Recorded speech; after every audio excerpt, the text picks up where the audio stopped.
গল্পটি শেষ পর্যন্ত শুনলে আপনার চোখের পানি আটকে রাখতে পারবেন না। চারদিকে সানাই বাজছে, খুব সুন্দর করে সাজানো হয়েছে চারপাশটা। তারপরও আমি খুব ভালো করে সব কিছু দেখছি যে ঠিক আছে কিনা। সানাইয়ের সুরটা আমার ঠিক ভালো লাগছে না। ম্যানেজারকে ডেকে বললাম, বন্ধ করেন এই বাজনা। আমার ম্যানেজার সবাইকে থামিয়ে দিল। আমি বললাম, এটা কী ধরনের সুর? ম্যানেজার বললেন, সরি স্যার, আমি ঠিক করে নিচ্ছি। এরপর আমি ম্যানেজারকে বললাম, একটা কথা মনে রাখবেন ম্যানেজার সাহেব, এটা আমার জীবনের সবথেকে বড় ইভেন্ট, এইখানে যেন কোনো কিছুর কমতি না হয়। ম্যানেজার বললেন, স্যার আপনি কোনো চিন্তা করবেন না, আমি সব কিছুই দেখছি। এরপর আমি সামনের দিকে হাঁটতে লাগলাম। আজকে কন্যার গায়ে হলুদ, সবাই মিলে কন্যাকে নিয়ে আসছে। ঠিক তখনই সামনের দিকে আমার চোখ পড়ল। আমি যেন আকাশ থেকে পড়লাম, থ হয়ে দাঁড়িয়ে গেলাম। হঠাৎ একটা স্টাফের সাথে আমার ধাক্কা লাগলো। ম্যানেজার এসে তাকে নিয়ে গেল, কিন্তু আমার চোখ ওই জায়গাতেই আটকে গেল। আমার সামনে থাকা মানুষটাও আমার দিকে অবাক হয়ে তাকিয়ে আছে। কি হচ্ছে কিছুই বুঝলেন না তো? চলেন এবার আপনাদের বুঝিয়ে বলি। আমার সামনে দাঁড়িয়ে আছে সেই মানুষটা যার বিয়ের আয়োজন আমি এত জাঁকজমকভাবে করছি। সামনে দাঁড়িয়ে থাকা মানুষটার নাম নীলিমা। নীলিমা আমাকে বলল, এত বছর পর তুমি আবার কেন আমার সামনে এলে, একটা প্রতারক বেঈমান হয়ে? আমি চুপ হয়ে দাঁড়িয়ে আছি। নীলিমা বলল, কি হলো, আমার প্রশ্নের উত্তর দাও। আমি বললাম, আমি তোমাকে কি বলবো আর কিভাবে বলবো কিছুই বুঝতে পারছি না। নীলিমা বলল, তুমি জানো সেদিন আমি সারা রাত তোমার জন্য অপেক্ষা করেছিলাম। আমি এই আশায় ছিলাম হয়তো তোমার কোনো বিপদ হয়েছে, তাই আসনি। কি এমন হলো যে আমাকে এত স্বপ্ন দেখিয়ে সেদিন তুমি একটা প্রতারকের মতো পালিয়ে গেলে? আমি বললাম, সেদিন আমি পালিয়ে যাইনি নীলিমা। নীলিমা বলল, তাহলে সেদিন কি হয়েছিল আমাকে বলো। নিলয়, আর চুপ করে থেকো না। তাহলে চলেন আজ থেকে 5 বছর আগে কি হয়েছিল সেটাই আপনাদের বলি। ঢাকা শহর, এটা আমাদের বাংলাদেশে একটা বিচিত্র শহর।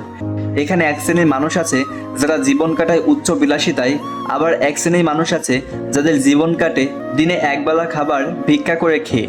আমি ওই সব মানুষকে নিয়ে একটা বৃদ্ধাশ্রম খুলেছিলাম। সামান্য বেতনের একটা চাকরি করতাম আর এই বৃদ্ধাশ্রমটা দেখাশোনা করতাম। আর এখানে সবার চিকিৎসা করার জন্য একজন নার্স ছিল যার নাম নীলিমা। আমরা দুজন মিলে আমাদের এই বৃদ্ধাশ্রমটাকে দেখাশোনা করতাম। আমার সাথে আমার বন্ধু সাদিক থাকতো। বৃদ্ধাশ্রমে থাকা মানুষের প্রতি নীলিমার অনেক ভালোবাসা ছিল। আমাদের খুব একটা কথা হতো না, কাজের সাথে যতটুকু প্রয়োজন হতো ততটুকুই কথা হতো। কিন্তু যত দিন যেতে লাগলো নীলিমার প্রতি আমি ততই দুর্বল হয়ে পড়তে লাগলাম। বৃদ্ধাশ্রমে একজন চাচি ছিলেন যিনি আমাদের দুজনকেই খুব ভালোবাসতেন। একদিন নীলিমা সবাইকে পরীক্ষা করছে যে কারো সমস্যা বা রোগ আছে কিনা। তখন চাচি বললেন, নীলিমা মা, আমাদের নিলয় বাবা কোথায়? নীলিমা বলল, একটু পরে চলে আসবে চাচি। তখন চাচি বলল, যখন তুমি আর নিলয় বাবা একসাথে থাকো তখন আমাদের খুব ভালো লাগে। নীলিমা কিছুটা লজ্জা পেল।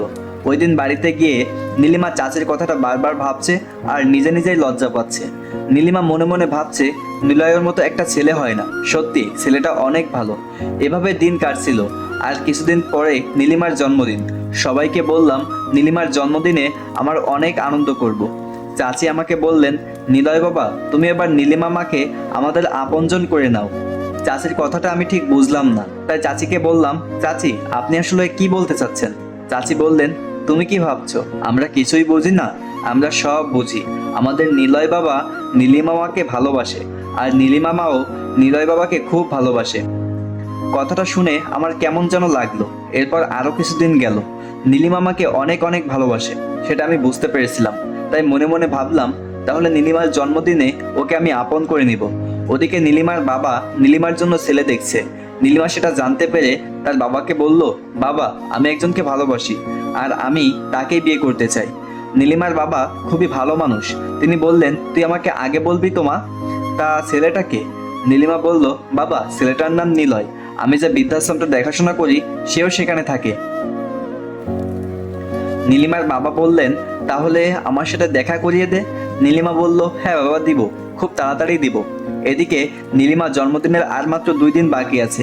আমি সবাইকে সবকিছু জানিয়ে দিলাম। পুরো বৃদ্ধাশ্রমটাকে অনেক সুন্দর করে সাজালাম। নীলিমাকে প্রপোজ করার জন্য আমি আমার জমানো টাকা দিয়ে একটি আংটি বানালাম।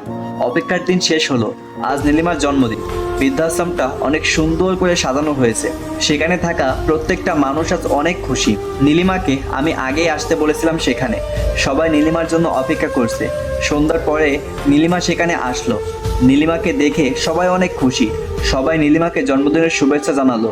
চাচি বললেন, সবাই দেখো আজ আমাদের নীলিমামা কত সুন্দর করে সেজেছে, কত সুন্দর লাগছে। আজ আমাদের নিলয় বাবা নীলিমামাকে দেখে চোখ সরাতে পারবে না। চাচির কথা শুনে নীলিমা লজ্জায় মুখ লুকালো। এরপর সবাই আমার জন্য অপেক্ষা করতে লাগলো। আমি কিছুক্ষণ পরে গেটের সামনে এসে দাঁড়ালাম। দেখলাম সবাই আমার জন্য অপেক্ষা করছে। আর সবাইকে কত খুশি লাগছে। আমার নিজের কাছেও আজ নিজেকে অনেক সুখী মানুষ মনে হচ্ছে। কিন্তু কথায় আছে না, বেশি সুখ কপালে ছয় না, হয়তো সেটা আমার বেলায়ও সত্যি হয়ে গেল। আমি গেট দিয়ে ভিতরে ঢুকতে যাব, তখনই ফোনটা বেজে উঠলো। দেখলাম গ্রাম থেকে চাচা কল দিয়েছে। কলটা রিসিভ করতেই ওপাশ থেকে বলে উঠলো, নিলয় তুই কোথায়? তাড়াতাড়ি বাড়ি চলে আয়, তোর মা অনেক অসুস্থ হয়ে পড়েছে, আমরা হাসপাতালে নিয়ে যাচ্ছি। চাচার কথা শুনে আমার মাথায় যেন আকাশ ভেঙে পড়লো। আমি আমার নিজের কানকে বিশ্বাস করতে পারছি না। আমি এখন কি করব? আমার কি করা উচিত?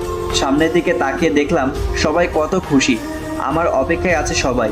নীলিমা বারবার গেটের দিকে তাকাচ্ছে, হয়তো ভাবছে কখন আসবে নিলয়। আমি আর কিছুই ভাবতে পারলাম না। সব কিছু ছেড়ে আমি ছুটে গেলাম মায়ের কাছে, কিন্তু মাকে আর বাঁচাতে পারলাম না। সেদিনের ঘটে যাওয়ার সব কিছুই নীলিমাকে বললাম। নীলিমা অঝরে কেঁদে যাচ্ছে। নীলিমা আমাকে বলল, আমাকে অন্তত একটা ফোন দিয়ে বলতে পারতে। আমি বললাম, আসলে তাড়াহুড়োয় কখন যে ফোনটা পকেট থেকে পড়ে গিয়েছিল তা আমি টের পাইনি। আর সিমটাও মায়ের নামে ছিল, তাই আর তুলতে পারিনি। এরপর মা মারা যাওয়ার পর আমি গ্রামেই ছিলাম। গ্রামে কিছু জমি ছিল, সব কিছু বিক্রি করে আমি চট্টগ্রামে এই ইভেন্ট ম্যানেজমেন্টের জায়গাটা করি। আর আজ দেখো আমার জীবনের সব থেকে বড় ইভেন্ট, যেখানে আমি ঢাকঢোল পিটিয়ে আমার নীলিমাকে বিদায় জানাতে চলেছি। আমি ঢাকায় গিয়ে তোমাদের অনেক খোঁজ করার চেষ্টা করি, কিন্তু পাইনি। নীলিমা বলল, আসলে তুমি সেদিন আসছিলে না, আমি অনেক ভেঙে পড়েছিলাম। এরপর বাবা আমাকে অনেকবার বলছিল বিয়ের কথা, কিন্তু আমি রাজি হইনি। তার কিছুদিন পরেই বাবা আমাদের ঢাকার সব বিক্রি করে চট্টগ্রামে চলে আসেন। দুজনে চুপচাপ সামনাসামনি দাঁড়িয়ে আছি। নীলিমা আমাকে অবাক করে দিয়ে আমাকে জড়িয়ে ধরলো। আমি কি করব বুঝতে পারছি না। দূর থেকে নীলিমার বাবা সবকিছুই দেখে ফেললো। নীলিমা আমাকে বলল, আমি একবার নিলয়কে খুব কাছ থেকে হারিয়েছি, কিন্তু আমি এইবার আর হারাতে চাই না। তুমি যেভাবেই হোক আমার বিয়েটা আটকাও প্লিজ নিলয়। নীলিমা আমাকে ছেড়ে দিল। এরপর সেখান থেকে চলে গেল। আমি বুঝতে পারছি না এখন আমি কি করব। আমি ওর সামনের দিকে হাঁটতে লাগলাম। হঠাৎ আমার সামনে এসে দাঁড়ালেন নীলিমার বাবা। আমি চমকে উঠলাম। নীলিমার বাবা আমার দিকে তাকিয়ে আছেন। আমি মাথা নিচু করে আছি। এরপর নীলিমার বাবা বললেন, তুমি তাহলে 5 বছর আগের সেই নিলয়? আমি চুপ করে আছি। নীলিমার বাবা বললেন, 5 বছর আগে যখন তুমি আসোনি, তাহলে এখন আর এসো না। আমি বললাম, পরিস্থিতির দায় কি শুধু আমার একার? নীলিমার বাবা আমার হাত ধরে বলতে লাগলেন, দেখো বাবা, আমার সব আত্মীয় স্বজনরা এখানে আছে। আমি চাই না সবার সামনে আমার মান সম্মান নষ্ট হয়ে যাক। তুমি প্লিজ আমার মান সম্মান রক্ষা করো, প্লিজ। আমি তোমার কাছে হাত জোড় করছি। আমি কি বলবো আর কি করব কিছুই বুঝতে পারছি না। পাথরের মতো দাঁড়িয়ে আছি। নীলিমার বাবা চলে গেলেন আর দিয়ে গেলেন পাহাড় সমান এক দায়িত্ব, যেটা রক্ষা করতে গেলে আমি মৃত হয়ে যাব, আবার রক্ষা না করতে পারলেও আমি একটা প্রতারক হয়ে যাব। আমি বসে আছি, হঠাৎ পিছন থেকে নীলিমা এসে বলল, তুমি এখানে? আর আমি তোমাকে খুঁজে বেড়াচ্ছি সব জায়গায়। নিলয় চলো আমরা পালিয়ে যাই। আমি বললাম, তোমার কি মাথা খারাপ হয়ে গেছে? কাপুরুষের মতো কেন পালিয়ে যাব আমি? নীলিমা বলল, কাল আমার বিয়ে, তুমি কিছু একটা করো প্লিজ নিলয়। আমি তোমাকে আর হারাতে চাই না। আমি চুপ করে আছি। নীলিমা বলল, প্লিজ তুমি কিছু একটা করো। এরপর নীলিমা সেখান থেকে চলে যেতে লাগলো।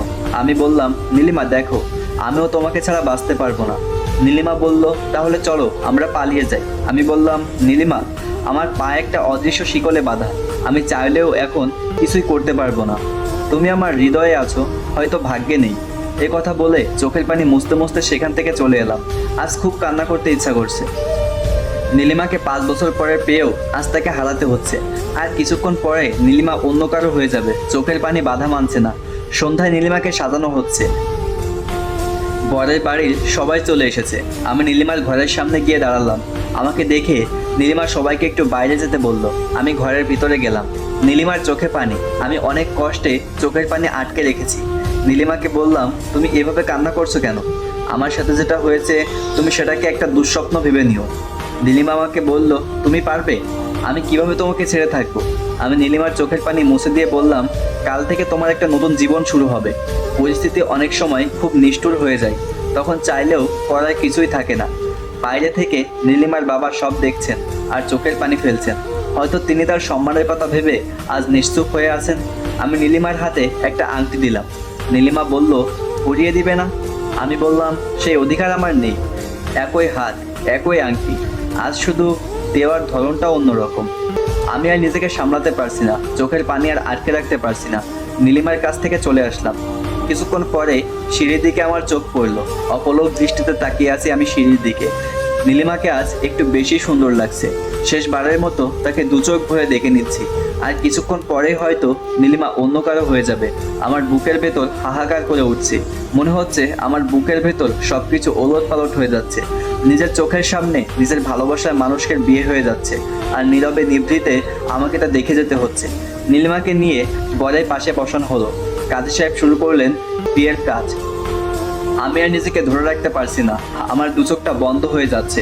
বুকের ভেতর মনে হচ্ছে কেউ একজন একটা পাহাড় বসিয়ে চাপ দিচ্ছে। নীলিমা আমার চোখের সামনে অন্য কাউকে কবুল বলতে যাচ্ছে। আমি পিছন দিকে হাঁটা শুরু করলাম। সেখানে আর দাঁড়িয়ে থাকা আমার পক্ষে সম্ভব না। আমি নিজ হাতেই কুরবানি করলাম আমার হৃদয়ে থাকা ভালোবাসাকে। গল্পটি কেমন লাগলো অবশ্যই সবাই কমেন্ট করে জানাবেন। আর হ্যাঁ, যদি গল্পটি ভালো লেগে থাকে তাহলে অবশ্যই একটা লাইক দিবেন, এবং আমাদের চ্যানেলে নতুন হয়ে থাকলে অবশ্যই চ্যানেলটিকে সাবস্ক্রাইব করে পাশে থাকা বেল আইকনটি বাজিয়ে দিবেন।